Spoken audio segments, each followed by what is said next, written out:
माता दी, स्वागत है आपका मेरे इस धार्मिक चैनल माँ प्रमाणिक कृपा @अनिता धार्मिक ज्ञान पर। आज हम बात करेंगे निर्जला एकादशी की, जो कि भीमसेनी एकादशी भी कहा जाता है।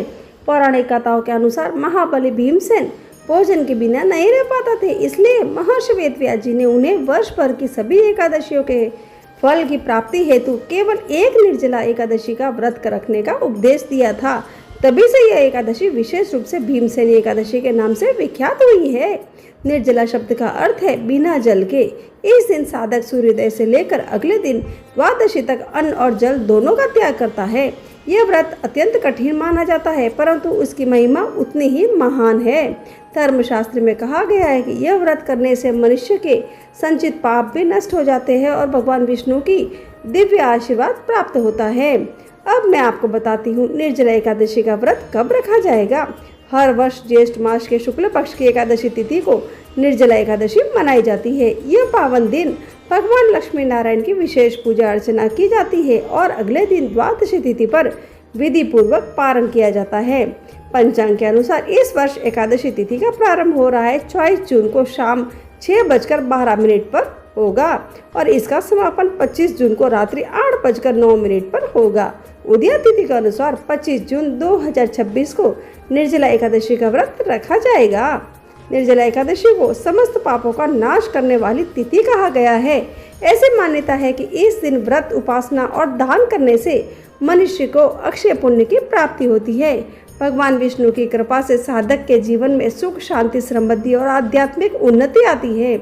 यह व्रत विशेष रूप से उन लोगों के लिए महत्वपूर्ण है जो वर्ष भर की सभी एकादशियों का पालन नहीं कर पाते। शास्त्रों में वर्णित है कि एक एक निर्जला एकादशी का फल सभी 24 एकादशियों के समान होता है। अब मैं इनकी पूजा विधि बताती हूँ। प्रातःकाल स्नान और संकल्प लेना चाहिए, यानी ब्रह्म मुहूर्त में जागकर गंगा जल मिश्रित जल से स्नान करना चाहिए। स्वच्छ पीले या सफेद वस्त्र धारण करना चाहिए। सूर्यदेव को अर्घ्य अर्पित करना चाहिए और भगवान विष्णु के समक्ष निर्जल व्रत का संकल्प लेना चाहिए। पूजा स्थान को शुद्ध कर एक चौकी स्थापित करनी चाहिए। उस पर पीला वस्त्र बिछाकर भगवान विष्णु और माता लक्ष्मी की मूर्ति का चित्र स्थापित करना चाहिए। भगवान विष्णु को चंदन, अक्षत, पीले पुष्प, धूप, दीप तथा विशेष रूप से तुलसी दल अर्पित करनी चाहिए। पंचामृत से अभिषेक करना अत्यंत शुभ माना जाता है और पूरे दिन श्रद्धा भाव से इस मंत्र का जाप जरूर करना चाहिए। ओम नमो भगवते वासुदेवाय नमः। साथ ही इस दिन विष्णु सहस्त्र नाम और भगवत गीता का पाठ अत्यंत पुण्यकारी माना जाता है। भगवान को केसर युक्त खीर, फल का, मिष्ठान का भोग लगाकर आरती करनी चाहिए। व्रत का पारण समय यानी व्रत खोलने का समय 26 जून 2026 शुक्रवार की सुबह 5:25 से लेकर 10:04 तक रहेगा। अब मैं आपको निर्जला एकादशी की कथा और महात्म्य सुनाती हूँ, आप सब ध्यान से सुनिएगा। युधिष्ठिर ने कहा कि अब ज्येष्ठ के शुक्ल पक्ष में जो एकादशी हो उसका वर्णन कीजिए। तब श्री कृष्ण भगवान ने बोले कि हे राजन, इसका वर्णन परम धर्मात्मा सत्यवती नंदन व्यास जी करेंगे, क्योंकि ये संपूर्ण शास्त्रों के तत्व की और वेदांगों के पारंगत विद्वान है। तब वेद व्यास जी कहने लगे कि दोनों ही पक्षों की एकादशी को भोजन नहीं करना चाहिए। द्वादशी को स्नान आदि से पवित्र हो फूलों से भगवान केशव की पूजा करके नित्य क्रम समाप्त होने के पश्चात पहले ब्राह्मणों को भोजन देकर अंत में स्वयं भोजन करे। राजन, जनना शौच हो या मरना शौच हो, एकादशी को भोजन नहीं करना चाहिए। ये सुनकर भीमसेन बोले कि परम बुद्धिमान पितामह, मेरी उत्तम बात सुनिए। राजा युधिष्ठिर, माता कुंती, द्रौपदी, अर्जुन, नकुल और सहदेव ये एकादशी को कभी भोजन नहीं करते, लेकिन मुझसे तो हमेशा यही कहते हैं कि भीमसेन, तुम भी एकादशी को न खाया करो, किंतु मैं उन लोगों से यही कह देता हूँ कि मुझसे भूख बर्दाश्त नहीं होती। तब भीमसेन की बात सुनकर व्यास जी ने कहा कि यदि तुम्हें स्वर्ग लोक की प्राप्ति अभिष्ट है और नरक को दूषित समझते हो तो दोनों पक्षों की एकादशी को भोजन नहीं करना चाहिए।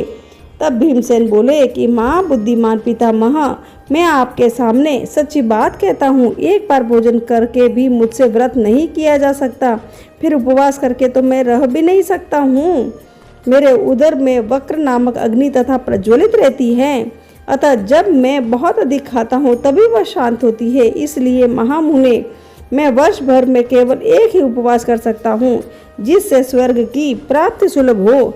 तथा जिसके करने से मैं कल्याण का भागी हो सकूं। ऐसा कोई व्रत निश्चय ही करके बताइए तो मैं उसका यथोचित रूप से पालन करूंगा। तब व्यास जी ने कहा कि हे भीम, ज्येष्ठ मास के में सूर्य वृषभ राशि पर हो या मिथुन राशि पर शुक्ल पक्ष में जो एकादशी हो उसका यत्न पूर्वक निर्जल व्रत करो। केवल कुल्ला या आचमन करने के लिए मुख में जल डाल सकते हो, उसको छोड़कर किसी प्रकार का जल विद्वान पुरुष मुख में न डाले, अन्यथा व्रत भंग हो जाता है।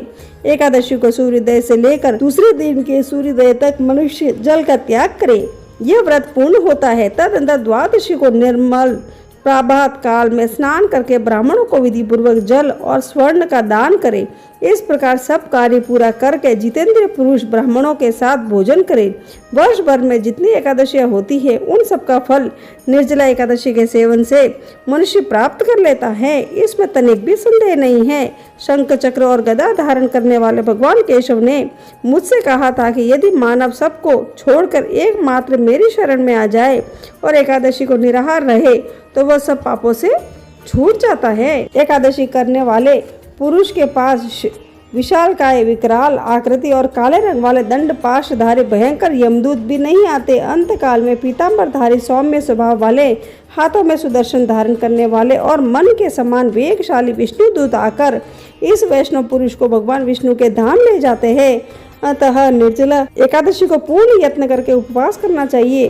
तुम भी सब पापों की शांति के लिए यत्न के साथ उपवास और श्री हरि का पूजन करो। स्त्री हो या पुरुष, यदि उसने मेरु पर्वत के बराबर भी महान पाप किया हो तो वह सब एकादशी के प्रभाव से भस्म हो जाता है। जो मनुष्य उस दिन जल के नियम का पालन करता है वह पुण्य का भागी होता है। उसे एक एक पहर में कोटि कोटि स्वर्ण मुद्रा दान करने का फल प्राप्त होता है। सुना गया है कि मनुष्य निर्जला एकादशी के दिन स्नान, दान, जप, होम आदि जो कुछ भी करता है वह सब अक्षय हो जाता है। यह भगवान श्री कृष्ण का कथन है।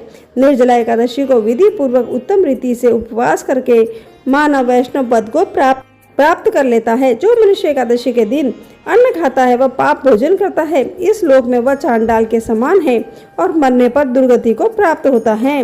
जो ज्येष्ठ के शुक्ल पक्ष की एकादशी को उपवास करके दान देंगे वह परम पद को प्राप्त होंगे।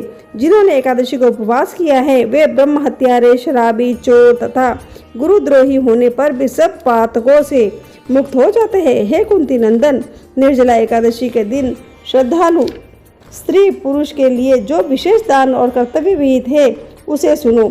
उस दिन जल में शयन करने वाले भगवान विष्णु का पूजन और जलमयी धेनु का दान करना चाहिए अथवा प्रत्यक्ष धेनु या घृतमयी धेनु का दान उचित है। पर्याप्त दक्षिणा और भांति भांति के मिष्ठानों द्वारा यत्न पूर्वक ब्राह्मणों को संतुष्ट करना चाहिए। ऐसा करने से ब्राह्मण अवश्य संतुष्ट होते हैं और उनके संतुष्ट होने पर श्री हरि से मोक्ष प्रदान करते हैं। जिन्होंने श्रम, दम और दान में प्रवृत्त हो श्री हरि की पूजा और रात्रि में जागरण करते हुए इस निर्जला एकादशी का व्रत किया है, उन्होंने अपने साथ ही बीती हुई 100 पीढ़ियों को और आने वाली 100 पीढ़ियों को भगवान वासुदेव के परम धाम में पहुंचा दिया है। निर्जला एकादशी के दिन अन्न, वस्त्र, गौ, जल, शैया, सुंदर आसन, कमंडलू तथा छाता दान करने चाहिए। जो श्रेष्ठ एवं सुपात्र ब्राह्मण को जूता दान करता है वह सोने के विमान पर बैठकर स्वर्ग लोक में प्रतिष्ठित होता है। जो इस एकादशी की महिमा को भक्ति पूर्वक सुनता है तथा जो भक्ति पूर्वक उसका वर्णन करता है वे दोनों स्वर्ग लोक में जाते हैं। चतुर्दशी युक्त अमावस्या को सूर्य ग्रहण के समय श्राद्ध करके मनुष्य जिस फल को प्राप्त करता है वही इसके श्रवण मात्र से भी प्राप्त होता है। पहले दंत धावन करके यह नियम लेना चाहिए कि मैं भगवान केशव की प्रसन्नता के लिए एकादशी को निराहार रहकर आचमन के सिवाय दूसरे जल का भी त्याग करूंगा।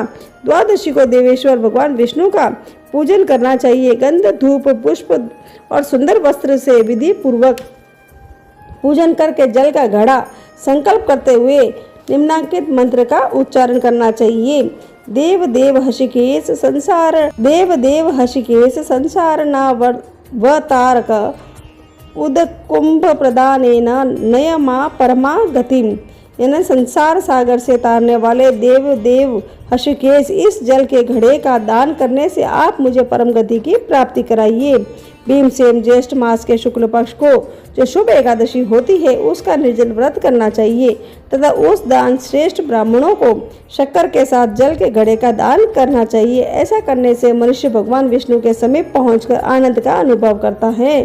तत्पश्चात द्वादशी को ब्राह्मण भोजन कराने के बाद स्वयं भोजन करना चाहिए। जो इस प्रकार पूर्ण रूप से पाप नाशिनी एकादशी का व्रत करता है वह सब पापों से मुक्त हो अनामय पद को प्राप्त होता है। यह सुनकर भीमसेन ने भी इस शुभ एकादशी का व्रत आरंभ कर दिया।